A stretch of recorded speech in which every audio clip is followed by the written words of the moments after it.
నేను చెల్లించున్నాను. అట్లే నాని కూడా చెప్పినప్పుడు వెంటనే నేను యాక్చువల్లీ నేను 6th మాట మాట్లాడాలి అనుకున్నాను. అదే నాని వచ్చి చెప్తావా అన్నప్పుడు నేను వెంటనే యాక్సెప్ట్ చేశాను.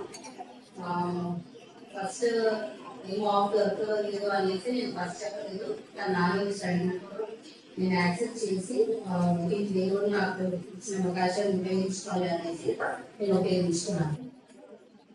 అయితే దేవుడు శిలువ మీద పలికిన 6వ మాట, యేసు ఆ చిరకను పుచ్చుకొని సమాప్తమైనదని చెప్పి తలవంచి ఆత్మను అప్పగించాను. అంటే సమాప్తమైనది అంటే ఇంగ్లీష్ లో అకంప్లిష్ అంటే సాధించడం. అంటే ఏం సాధించాడు యేసయ్య అంటే శిలువ మీద ఆ మానవాళిని, అంటే మానవాళిని తన వైపు తిప్పుకోవడానికి దేవుడు అది సాధించాడు. అలాగే సాధించానని చెప్పి ఒక రిపోర్ట్ ఇస్తున్నాడు తండ్రికి.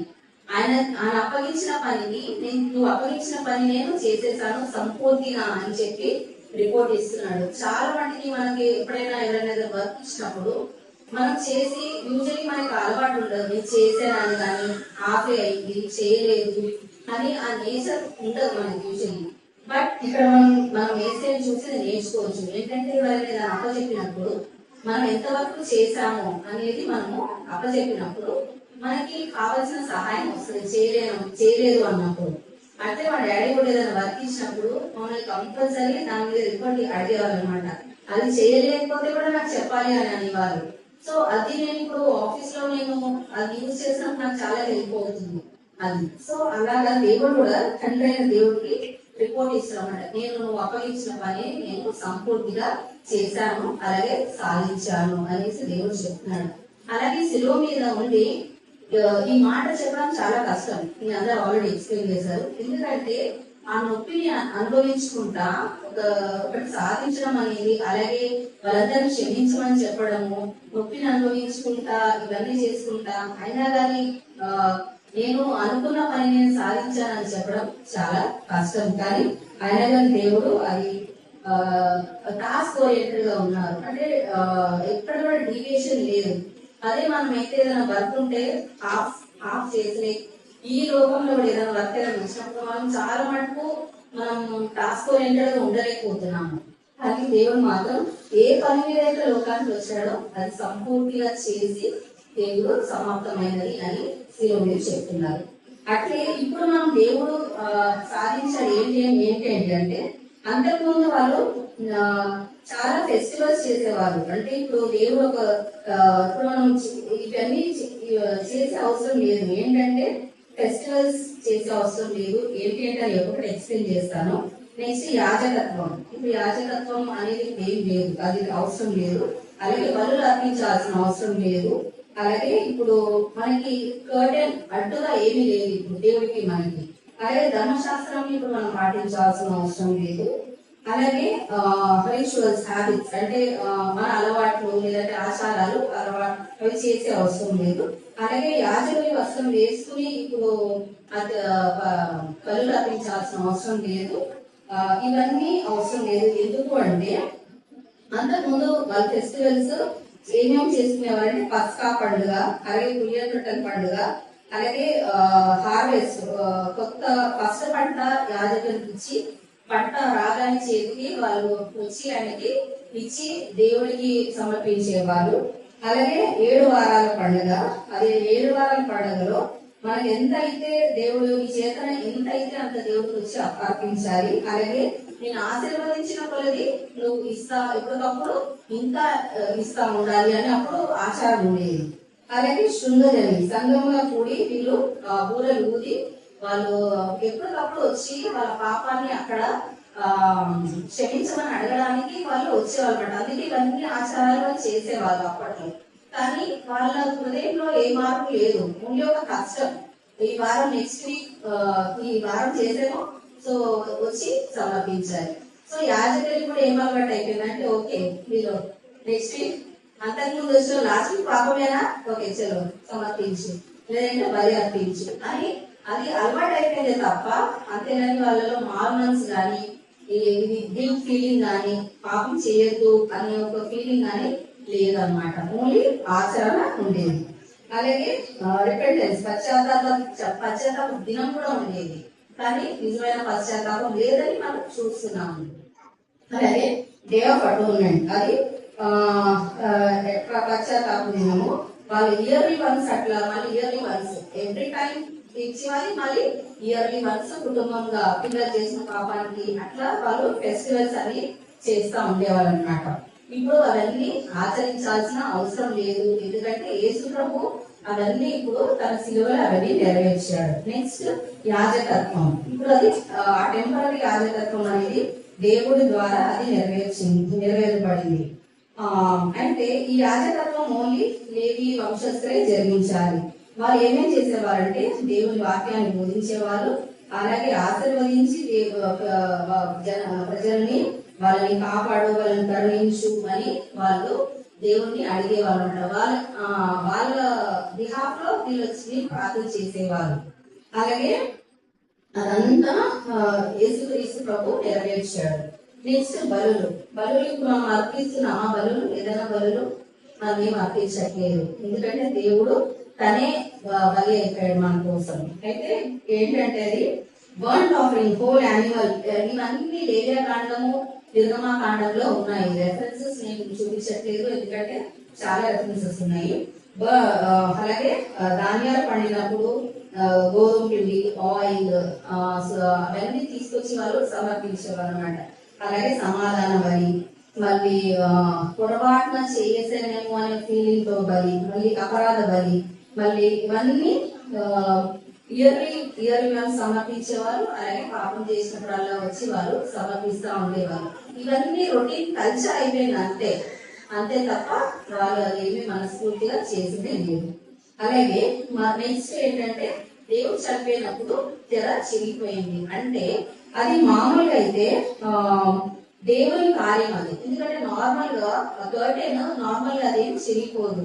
అలాగే మనం బైబిల్లో చూసినప్పుడు మార్క్స్ వార్త 27:51లో ఏంటంటే భూకంపం వస్తుంది, అప్పుడు కర్టెన్ చిరిగిపోదు. మామూలుగా అయితే అసలు అది మెజర్మెంట్స్ మొన్న నాని చెప్పాడు, మామూలుగా అయితే అసలు చిరగదు, కానీ ఇది చిరిగిపోయింది. అంటే ఇంకా దేవుడికి మనకి ఏది కూడా అడ్డు లేదు, ఇంకా డైరెక్ట్ యాక్సెస్ ఉంది మన దేవుడికి. ఇప్పుడు యాజకుడికి మనం వెళ్ళి చెప్పినప్పుడు ఆయన వెళ్ళి దేవుడికి మన బాధ మొత్తం చెప్పగలిగేవాడో లేదో నాకైతే తెలియదు. కానీ ఎప్పుడైతే మనము మనిషికి చెప్పినా చెప్పకపోయినా మనం దేవుడికి మన మొత్తం మనస్ఫూర్తిగా మనం దేవుడికి మన బాధని మనం తప్పు చేస్తే కూడా మనం దేవుడికి డైరెక్ట్ గా ఇప్పుడు ప్రార్థన చేయగలుగుతున్నాము.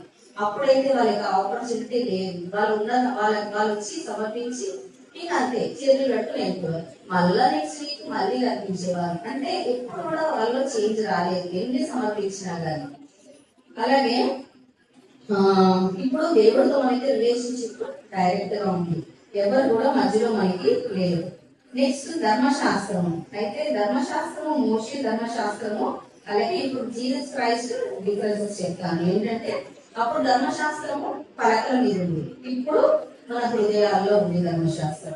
అలాగే ఎక్స్టర్నల్ రూల్స్ అండ్ కమాండ్మెంట్స్, అంటే ఇది చేయొద్దు, అది చేయొద్దు, అట్లా ఇంకా. ఇప్పుడు ఏంటంటే మనకి లోపల మార్పు వచ్చింది, మన ఇంటర్నల్ గా మార్పు వచ్చింది, అదే నేను చేయొద్దు అని డిసైడ్ అయితే ఇంకా మనం అస్సలు చేయము. నెక్స్ట్ అప్పుడు బలులు అర్పించేవాళ్ళు, ఇప్పుడు జీసస్ క్రైస్ట్ ఒకటే బలి, ఆయన బలి అయ్యారు మన కోసం. నెక్స్ట్ ఇప్పుడు మన యాజకుడు ఎవరంటే అంతకు ముందు ప్రీస్ట్ ఉండేవాళ్ళు, ఇప్పుడు యేసయ్యే మనకి ప్రీస్ట్.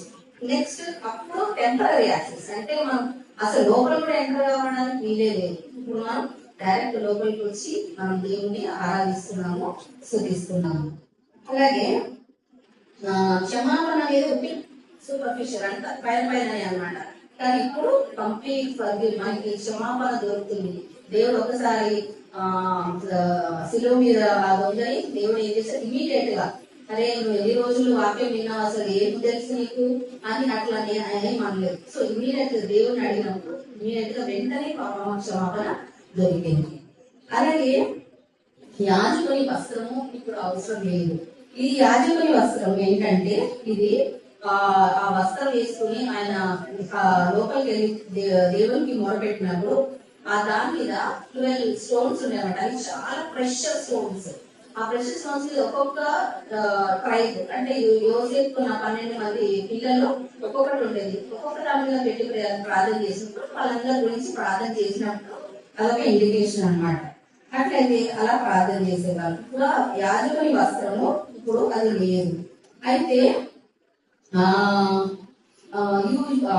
లేవి వంశస్థులకి ఎప్పుడైతే యాజకత్వం ఇస్తారో ఇచ్చిన రోజు వాళ్ళు అభిషేకిస్తారు. అభిషేకించిన రోజు ఏం ఇన్స్ట్రక్షన్స్ ఉంటాయంటే నువ్వు ఏ పాపం చేయకూడదు, అలాగే ఆ వస్త్రాన్ని చింపకూడదు. కానీ యేసు ప్రభువుని నింద వేయాలి అనుకున్నప్పుడు ఈ ప్రధాన యాజకుడే ఉన్నాడు అక్కడ ఉండి, అరే నేనే దేవుడిని చెప్తున్నాడు అని చెప్పి ఏం చేస్తాడు, వస్త్రం చింపేస్తాడు. అంటే ఇండైరెక్ట్లీ అది నెరవేరింది. యాక్చువల్లీ ఆ వస్త్రాన్ని చింపకూడదు, కానీ ఆయన ఆ వస్త్రాన్ని చింపుకొని ఇంకేం కావాలి మనకు, ఇదే పెద్ద దొరికింది, మంచి పాయింట్ దొరికింది నన్ను శిక్షించడానికి అని చెప్పి అప్పటి వరకు ఆయన ఏం చేస్తున్నాడు, బలులు అర్పిస్తున్నాడు, అన్ని చేస్తున్నాడు. కానీ ఇలాంటి ఇది వచ్చినప్పుడు ఆయన ఫస్ట్ ఉన్నాడు నిందించడానికి. అంటే ఎప్పుడు కూడా మారు మనసు అనేది లేదు. ఓన్లీ ఎంతమంది చూస్తున్నట్టుగా ఓన్లీ ఆచారం ప్రకారం వాళ్ళు చేస్తున్నారు అనమాట. సో అలాగే అప్పుడు ఈ వస్త్రం ఏంటంటే ఫైన్ లెనిన్, చాలా కాస్ట్లీ ఫ్యాబ్రిక్. అది దేంతో చేస్తారంటే ఫ్లాక్స్ సీడ్స్ ఉన్నాయి కదా, ఆ మొక్క అనమాట. ఇప్పుడు మనం అందరం చూసాం యూట్యూబ్ లో ఫ్లాక్స్ సీడ్స్ పెట్టుకుంటే చాలా బాగా హెయిర్ గ్రోత్ ఉంటుంది అది అని చూస్తే ఆ లెనిన్ అదంతా దేంతో తయారవుతుందంటే ఫ్లాక్స్ సీడ్స్ స్టెమ్ తోటి తయారవుతుంది. సో ఇవన్నీ అప్పుడు ఆచరించేవాళ్ళు, అంతా ఆచరించేవాళ్ళు. ఇప్పుడు మనం ఇవన్నీ ఆచరించాల్సిన అవసరం లేదు అని దేవుడు చెప్తున్నాడు. ఎందుకంటే ఆచరణలో మనం బిజీ అయిపోయి మనం దేవుడిని మనస్ఫూర్తిగా మనం స్తుతించలేకపోతున్నాము. మన హృదయం, మన బాటమ్ ఆఫ్ ద హార్ట్ నుంచి క్షమాపణ అనేది రావట్లేదు. ఎనీవేస్ తప్పు చేస్తే ఒకటి తీసుకుపోయి సమర్పిస్తే అయిపోతుంది ఈ వారానికి, నెక్స్ట్ వీక్ చేసిన పాపానికి మళ్ళీ ఇంకొకటి పెడి ఉంది అన్నట్టు అప్పుడు అలవాటు అయిపోతాం. అందుకే దేవుడు ఏమంటున్నాడంటే ఇలాగైతే ఏ రోజు కూడా ఇంకా వీళ్ళు మారవాలన్నా సరే అనేది ఉండదు వీళ్ళకి ఇంకెప్పుడు నా వైపు తిరగరు. కాబట్టి ఒక పర్ఫెక్ట్ సాక్రిఫైస్, ఒక్కటి సాక్రిఫైస్, అది హోలీ, ఆయన చాలా పరిశుద్ధంగా ఉండి జీవించి ఒక ఎగ్జాంపుల్ మనందరికి ఇచ్చి దేవుడు సిలువలో మరణాన్ని పొంది, పెయిన్ ఎంత అంటే మెజర్ అసలు మనము ఇంకా పెయిన్ అని చెప్పలేము అనమాట. యూజువల్ గా హాస్పిటల్లో ఏ పేషెంట్స్ కైనా పెయిన్ అంటే డినామినేటర్ 10 ఉంటుంది, అంటే 10 అంటే మెజర్ చేస్తాం. 4 కన్నా ఎక్కువ ఉంటే మేము మెడిసిన్స్ ఇవ్వాలి. కానీ దేవుడి పెయిన్ ఎంత మెజరబుల్, కింద డినామినేటర్ 1000 పెట్టినా తక్కువే, కానీ స్టిల్ అనుభవించాడు. ఎందుకంటే నేను వీళ్ళని సంపాదించుకోవాలి, నేను వీళ్ళ కోసం చనిపోవాలని ఆయనంతటా ఆయనే వైభవాన్ని వదిలిపెట్టి దేవుడు మన కోసం ఈ భూమికి వచ్చారు. అదే మనకి అలాంటి ఆపర్చునిటీ, అదే మనకు అలాంటి ఉంటే, ఆ వైభవమే మనకు ఉంటే మనం ఎంతవరకు దిగుతాము అంటే ఇలాంటి ఒక మంచి పని చేయడానికి మనము దిగుతామా, లేదంటే మన కంఫర్ట్ జోన్ లో ఉండిపోతామా అనేది మనం చెక్ చేసుకోవాలి. అట్లే దేవుడు ఇదంతా చేసి ఏం చెప్పారంటే ఓన్లీ ఒక హోంవర్క్, సర్వలోకానికి వెళ్ళి సర్వ సృష్టికి ఏం చెప్పాలి, ఆయన సువార్తని ప్రకటించాలి. అయితే మనం ఎప్పుడు చూసినా మన వర్క్ లో మనం బిజీగా ఉంటున్నాం. కానీ దేవుడు చేసిన గొప్ప కార్యాన్ని మనం ఎప్పుడైనా ఒకరికైనా మనం చెప్తే వాళ్ళు మారడం వల్ల అది దేవుడు మన అకౌంట్ లోకి యాడ్ చేస్తారు. ఎందుకంటే ఇప్పుడు మనకు తెలిసిన ఫ్రెండ్స్, చాలా క్లోజ్ ఫ్రెండ్స్ దేవుడు తెలుసుకోకుండా చనిపోయారు అనుకోండి, దేవుడు తప్పకుండా మనల్ని అడుగుతాడు, మీకు ఛాన్స్ ఇచ్చినప్పుడు వాళ్ళకి ఎందుకు దేవుడి గురించి చెప్పలేదు. మేము మల్కాజ్గిరిలో ఉన్నప్పుడు మా ఇంటి పక్కన రెంట్కి ఒక మలయాళీ ఫ్యామిలీ ఉండేది. ఆ రోజు డాడీ 9th ఆయనతో మాట్లాడారు, చాలా లేట్ ఈవినింగ్ వరకు మాట్లాడారు. నెక్స్ట్ డే మార్నింగ్ ఆయన చనిపోయారు. డాడీ ఏం చెప్పారంటే నేను దేవుడి గురించి చెప్పాను ఆయనకి, ఆయన ఖచ్చితంగా నమ్ముకుని ఉంటాడు. సమయం చాలా చిన్న, నేను 3rd క్లాస్ లో నాకు ఎగ్జాక్ట్ గుర్తులేదు, కానీ అది అట్లా ఉండిపోయింది నా మనసులో. అంటే ఆయన దేవుడి ప్రణాళికలో ఉన్నాడు కాబట్టి దేవుడితో డాడీ మాట్లాడించారు. అట్లా మనం ఆల్రెడీ దేవుడి ప్రణాళికలో ఉన్నాం, అది మనకు తెలియట్లేదు, వాల్యూ మనకు తెలియట్లేదు. కానీ ఇంత మందిలో లోకంలో మనల్ని దేవుడు ఎన్నుకున్నాడు అంటే మనం చేసిన గొప్ప కార్యం ఏమీ లేదు, బట్ జస్ట్ మన దేవుడు మనల్ని ప్రేమించాడు కాబట్టి మనకి ఆపర్చునిటీ దొరికింది. దాన్ని మనం వాల్యూ లేకుండా చేయకుండా ఆయన కోసమే బ్రతికి ఇంకా ఎవరైనా కూడా ఆ మార్గం మనం చూపించే వాళ్ళగా మనం ఉండాలి అంటే మనము దేవుడిని మాదిరిగా పెట్టుకోవాలి. దేవుడు ఎందుకు మాదిరిగా ఆయన ఉన్నాడంటే మనం కొన్నిసార్లు వాళ్ళట్లా చేస్తున్నారు కాబట్టి నేను చర్చకెళ్ళాను, ఈయనేంటి ఇలా చేస్తున్నాడు కాబట్టి నేను దేవుడు వాళ్ళని మాదిరిగా మనం పెట్టలేదు, దేవుడే మాదిరిగా ఉన్నాడు. ఆయనను చూసి మనం నేర్చుకోవాలి. అలాగే ఆయనలాగా మారడానికి మనం ప్రయత్నిస్తూనే ఉండాలి. చాలా ఈజీ చెప్పడం, కానీ మనం రోజు రోజు మన వాక్యం వింటున్నప్పుడు ఎప్పటికప్పుడు ఒక రివిజన్ లాగా మనం అది చూసుకొని ఒక్కొక్కటిగా ప్రాక్టీస్ స్టార్ట్ చేస్తే అప్పుడు మనం ఖచ్చితంగా దేవుడిలాగా మారుతాము. అదే దేవుడు ఆశిస్తున్నాడు. అట్లే ఈ సువార్త నీకు తెలుసు కాబట్టి వేరే వాళ్ళకు స్ప్రెడ్ చేయడం వల్ల వాళ్ళు కూడా నమ్ముకుంటారు. ఏదైనా ఒక డాక్టర్ మంచిగా ట్రీట్ చేస్తున్నాడంటే మన చర్చ్ లో మాక్సిమం అందరం దమాయి కూడా డాక్టర్ దగ్గర వెళ్తారు. చిన్నపిల్లలందరూ ఎందుకు ఆయన చాలా బాగా ట్రీట్ చేస్తారు. సో అట్లా మనం రెఫర్ చేయాలి. ఈ గుడ్ ఫ్రైడే మేము గుడ్ ఫ్రైడేకి వెళ్తున్నాము అని ఎవరు అడగగానే గుడ్ ఫ్రైడే ఎందుకు వచ్చి అడగగానే ఛాన్స్ యూటిలైజ్ చేసుకోవాలి, గ్రాప్ ద ఆపర్చునిటీ. సో అవకాశాన్ని మనం తీసుకుని చెప్పడం వల్ల ఒక్క మాట కొంతమంది చాలా మంది సాక్ష్యాలు చెప్తున్నారు కదా, ఒక పాట విని ఎందుకో నన్ను ఇంతగా ప్రేమించుకోవాలి పక్కన వాళ్ళ సాంగ్స్ పెట్టడం వల్ల విని మారాను. ఒకసారి జస్ట్ పండగకి ఫెస్టివల్స్ కి ఇవ్వడం వల్ల మారాను. సో మనం తేడమే మన బాధ్యత. దేవుడు వాళ్ళతో మాట్లాడి వాళ్ళని మారడం వల్ల వాళ్ళు కూడా దేవుడిని తెలుసుకుంటారు. Thank you.